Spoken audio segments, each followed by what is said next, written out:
நெல்லை மாவட்டம் மணிமுத்தாறு அணைக்கு அருகே இயற்கை எழில் கொஞ்சும் இடம் மாஞ்சோலை. பல கொண்டை ஊசி விளைவுகள் வழியே குறுகலான மலைப்பாதைகளை கடந்தால் 3500 அடி உயரத்தில் இருக்கிறது மாஞ்சோலை. ஆண்டு முழுவதும் பசுமை போர்வையால் சூழப்பட்டிருக்கும் இந்த காட்டில் தேயிலை தோட்டங்கள் பிரதானமாக இடம் பிடித்திருக்கின்றன. இந்த பசுஞ்சோலைக்குள்தான் நூற்றுக்கணக்கான தொழிலாளர்களின் வியர்வையும் ரத்தமும் புதைந்து கிடக்கிறது.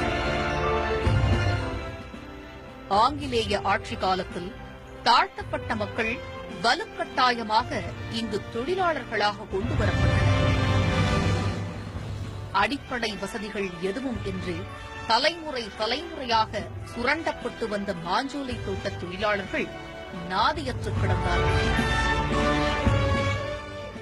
1978ஆம் ஆண்டு காலை உணவில் 2 இட்லி அதிகம் கேட்டு போராடிய அவல கதை அவர்கள். 1988ஆம் ஆண்டு பணிபுரியும் இடத்திற்கு செல்ல 10 நிமிடம் அவகாசம் கேட்டும் போராடியிருக்கிறார்கள். ஓடோட விரட்டி பிடிக்கப்பட்டு கொண்டு போய் அங்கே வேலைக்கு அமர்த்தப்பட்டவர்கள். தங்களது தினக்கூலியை உயர்த்த வேண்டும் என்பதும் அவர்களது கோரிக்கை.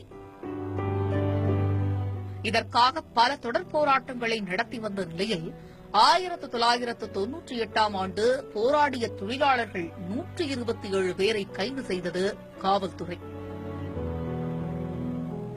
இதனை அடுத்துத்தான் 47 நாட்களாக சிறையில் இருக்கும் தொழிலாளர்களை விடுதலை செய்ய வேண்டும், அவர்களின் வாழ்வாதாரத்தை உயர்த்த வேண்டும் என்று போராட்டத்தை முன்னெடுத்தது புதிய தமிழகம் கட்சி.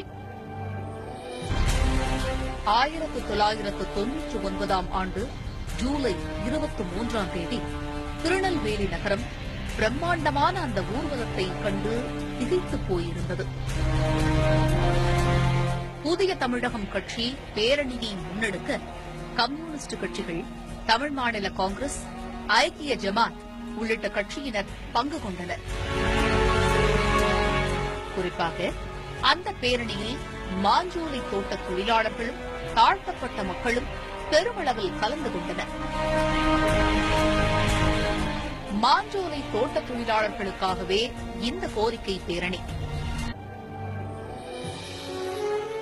நெல்லை சந்திப்பில் இருந்து துவங்கிய பேரணி மற்றும் மக்களின் முழக்கங்கள் நெல்லை மாநகரை அதிர வைத்தது. பெருமளவில் போலீசார் குவிக்கப்பட்டிருந்தனர்.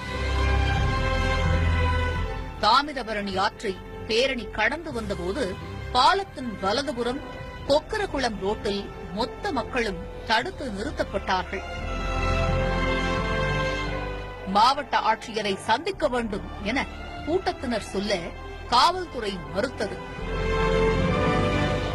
இதனையடுத்து கூட்டத்தில் சலசலப்பு எழ திடீரென தடியடியில் இறங்கியது காவல்துறை. லத்தி சார்ஜ், கண்ணீர் புகைகுண்டுகள் என தாக்குதல் தீவிரமான போது எந்த பக்கமும் போக முடியாத தொழிலாளர்கள் தாமிரபரணி ஆற்றுக்குள் தெரித்து ஓடினர். எத்தனையோ பெருமைகளை தன்னகத்தே கொண்ட தாமிரபரணிக்குள் அந்த மக்கள் குதித்து தப்பிக்க முயன்ற போதும் காவல்துறை விடாமல் துரத்தியது. அங்குதான் பெரும் விபரீதம் காத்திருந்தது. ஆற்றுக்குள் ஒருவர் மீது ஒருவர் விழுந்து பலர் நீருக்குள் மூழ்கினார்கள். சிலர் எப்படியோ தப்பிக்க பலர் அந்த ஜீவநதிக்குள் சமாதியானார்கள். ஆம், அந்த தாக்குதலில் உயிரிழந்தவர்கள் 17 பேர். இதில் ஒரு பெண்ணும் 2 வயது குழந்தையும் அடக்கம். பேரணிக்கு வந்த சிலர் பெண் காவலர்களை மானவங்கப்படுத்தும் என்றதால் தடியடி நடத்த நேர்ந்ததாக சொன்னது காவல்துறை. அப்படியே ஒருவன் அந்த மாதிரி நடந்த கொண்டதாக வச்சுக்குவோம். அந்த மாதிரி சம்பவமே கிடையாது.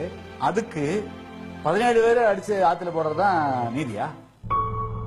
கட்சி தொடங்கி 2 வருடத்துக்குள் இப்படி ஒரு துயர சம்பவத்தை எந்த கட்சியும் எதிர்கொண்டதில்லை. குறிப்பாக கட்சித் தலைவர் டாக்டர் கிருஷ்ணசாமி இதை கொஞ்சமும் எதிர்பார்க்கவில்லை.